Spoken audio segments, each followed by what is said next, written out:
नमस्कार बंधू आणि भगिनींनो, आपणा सर्वांचं आपल्या विधिनिदान या यूट्यूब चॅनलमध्ये स्वागत आहे. मित्रांनो, वादातील मिळकतीची पाहणी मेहरबान न्यायालय करू शकते का, या विषयावर आज आपण व्हिडिओ बनवणार आहोत. वहिवाट ठरवून मिळण्यासाठी आपण मामलेदार कोर्ट ऍक्ट कलम 5(2) प्रमाणे अर्ज करतो आणि त्या अर्जामध्ये वहिवाटीच्या रस्त्यामधील अडथळा दूर करण्यासाठी अर्ज करतो. थोडक्यात तेथे वहिवाटीचा रस्ता आहे आणि फक्त अडथळा निर्माण केलेला आहे, या विषयाचा किंवा या मुद्द्यावर विवेचन केलं जातं. त्यानंतर महाराष्ट्र जमीन महसूल अधिनियम कलम 143 प्रमाणे सर्वे नंबरच्या बांधाने रस्ता मिळण्यासाठी आपण मेहरबान तहसीलदार साहेब यांच्या न्यायालयात अर्ज करू शकतो. वहिवाटीचा अर्ज दाखल केल्यानंतर मेहरबान तहसीलदार साहेब प्रत्यक्ष जागेवर येतात, स्थळ निरीक्षण करतात आणि स्थळ निरीक्षण पंचनामा करतात. आता आपल्याला पुढचा प्रश्न निर्माण होतो, एखादा वहिवाटीचा रस्ता असेल आणि एखाद्या वहिवाटीच्या रस्त्यामध्ये जर एखादा सामनेवाला वारंवार अडथळा निर्माण करत असेल तर तुम्ही तो रस्ता एकदा का तुम्हाला तहसीलदार साहेबांनी मंजूर केला तर त्याची नोंद तुम्ही 7/12च्या उतार्यावर घेऊ शकता आणि मेहरबान तहसीलदार साहेब यांचा हुकूम अंमलात कसा आणावा याच्यासाठी मामलेदार कोर्ट कलम 21 प्रमाणे तुम्हाला प्रोसिजर ठरवून दिलेली आहे. परंतु जर एखादा अडथळा कायमच सुरू असला तर त्या वहिवाट रस्त्याची, नीट लक्षात घ्या, त्या वहिवाट रस्त्यासाठी तुम्ही मेहरबान दिवाणी न्यायालयामध्ये दावा करू शकता आणि मेहरबान दिवाणी न्यायालयामध्ये दावा केल्यानंतर वहिवाट कायद्या अंतर्गत easement by prescription, easement by necessity आणि ग्रँट बाय द कोर्ट असे 3 प्रकारचे वहिवाट आहेत. आता आपला जो आजचा विषय आहे, जर तुम्ही मेहरबान न्यायालयामध्ये वहिवाट रस्ता ठरवून मिळण्यासाठी दावा केला, नीट लक्षात घ्या, मेहरबान तहसीलदार साहेब वहिवाटीच्या रस्त्यातील अडथळा दूर करू शकतात, तुम्हाला रस्ता देऊ शकत नाही. रस्ता देण्याचा हक्क तुम्हाला फक्त दिवाणी न्यायालयाला आहे. जर तुम्हाला एखादा रस्ता वहिवाटीचा रस्ता म्हणून ठरवून घ्यावायचा असेल आणि त्या रस्त्यामधील अडथळा कायमस्वरूपी दूर करावायचा असेल तर इजमेंट ऍक्ट खाली तुम्हाला दावा करावा लागतो. आता एखादा वहिवाटीचा रस्ता आहे आणि त्या वहिवाटीच्या रस्त्यामध्ये तुम्हाला प्रतिवादीनं हिल्ला हरकत केली तर हिल्ला हरकत करू नये असा तात्पुरत्या स्वरूपाचा आणि तो निरंतर स्वरूपाचा असा दावा करावा लागतो. खरं तर त्याच्यात मागणी अशी असते की हा जो वहिवाटीचा रस्ता आहे यामध्ये प्रतिवादींनी हरकत अडथळा करू नये अशी निरंतरची ताकीद प्रतिवादी यांना देण्यात यावी.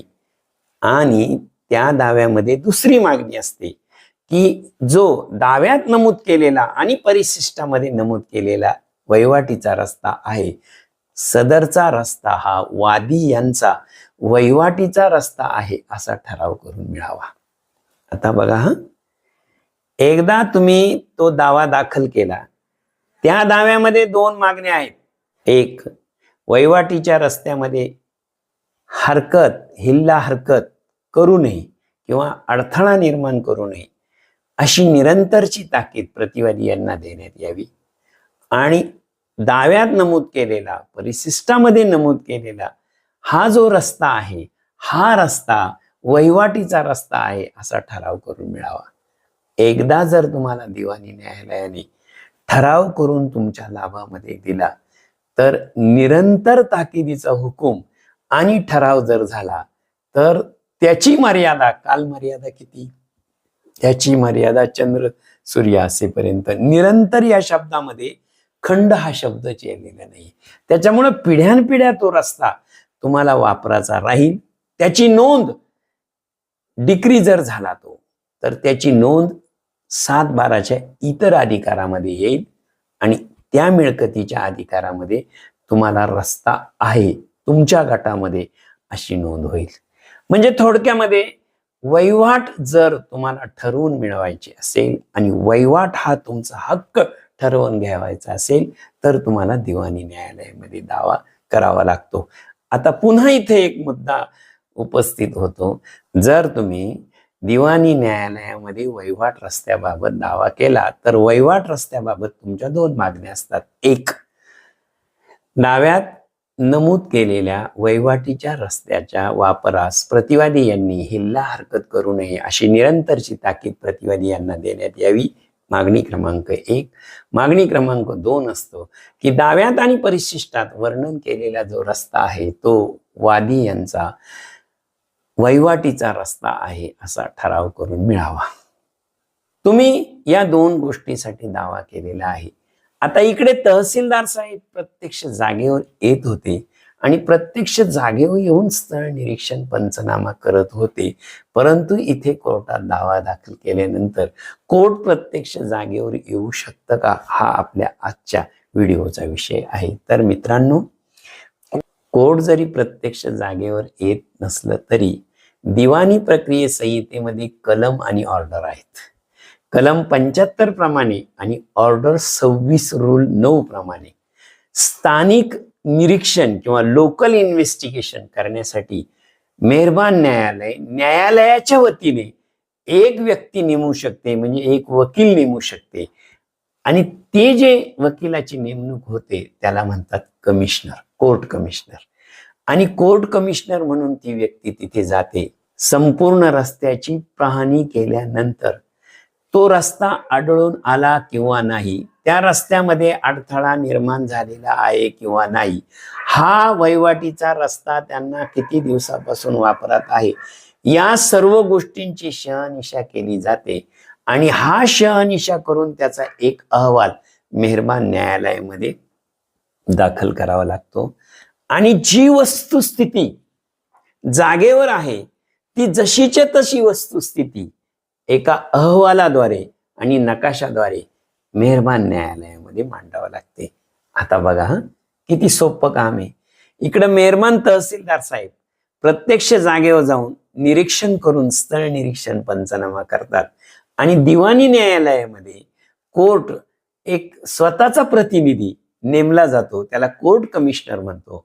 आणि कोर्ट कमिशनर जागेवर जाऊन प्रत्यक्ष रस्त्याची पाहणी केली जाते, जागेची पाहणी केली जाते. जागेची पाहणी केल्यानंतर जी वस्तुस्थिती आढळून आली तिचा एक अहवाल तयार होतो आणि त्या अहवालासोबतच जागेवर जी परिस्थिती असेल त्याचा एक नकाशा तयार होतो आणि तो मेहरबान न्यायालयामध्ये येतो. आता तुम्ही म्हणाल की जर एखादा कोर्ट कमिशनर तिथे गेला, त्यांनी वस्तुस्थिती दर्शक अहवाल बनवला आणि एक नकाशा दाखल केला, त्यांची जबाबदारी संपली का? नाही. जर प्रतिवादीची काही हरकत असेल, नीट लक्षात घ्या, त्यात प्रतिवादीची काही हरकत असेल तर त्या अहवालावर आणि त्या नकाशावर प्रतिवादी आक्षेप घेऊ शकतात. आणि आक्षेप घेतल्यानंतर मेहरबान न्यायालयात कोर्ट कमिशनर असतात, त्यांची उलट तपासणी घेण्याचा हक्क प्रतिवादीला असतो. थोडक्यात काय, जर एखादी वादातली मिळकत आहे आणि त्या मिळकतीबाबत जी वस्तुस्थिती वादीने नमूद केलेली आहे ती वस्तुस्थिती जशीच्या तशी प्रतिवादीने जर नाकारली तर ती वस्तुस्थिती रेकॉर्डवर आणण्याचा वादीला हक्क आहे. आणि वादीतला हक्क असल्याने कोर्ट कमिशनरची नेमणूक करू शकतो. इथे एक अपवाद आहे आणि काही केस लॉ आहे. माझे जे ज्युनियर सहकारी आहे त्यांच्यासाठी सांगतो. मित्रांनो, थोडक्यात काय तर जर एखादी वादातील मिळकत असेल आणि तिथे जी वस्तुस्थिती आहे त्या वस्तुस्थितीमध्ये बदल होणार असेल किंवा ती वस्तुस्थिती जशीच्या तशी रेकॉर्डवर आली तर परिपूर्ण न्याय होत असेल तर मात्र मेहरबान कोर्ट स्वतः नाही तर कोर्ट कमिशनर म्हणून नेमणूक करू शकतो. दिवाणी प्रक्रिया संहिता कलम 75 आणि ऑर्डर 26 रूल 9 प्रमाणे स्थानिक परीक्षण किंवा निरीक्षण करू शकतो आणि मेहरबान न्यायालयामध्ये हुकूम येऊ शकतो. असो, वादाचे निराकरण करण्यासाठी किंवा परिपूर्ण न्याय होण्यासाठी मेहरबान कोर्टाने प्रत्यक्ष वादातल्या मिळकतीला भेट दिली अशी उदाहरणं इतिहासात आहेत. त्यामुळे अगदीच न्यायालय फक्त कोर्ट कमिशनर म्हणूनच मिळकतीची पाहणी करते असं नाही, तर प्रत्यक्ष कोर्टही जागेवर येऊ शकतो. धन्यवाद. थंबनेलमध्ये दिलेल्या विषयाप्रमाणे तुम्हाला माहिती देण्याचा प्रयत्न केलेला आहे. जर तुम्हाला ही माहिती आवडली तर व्हिडिओला लाईक करा, शेअर करा आणि सबस्क्राईब करा. घंटीचं बटन दाबा आणि ऑल हा पर्याय निवडा. पुन्हा भेटू पुढच्या व्हिडिओमध्ये. खूप खूप धन्यवाद. मनापासून आभार.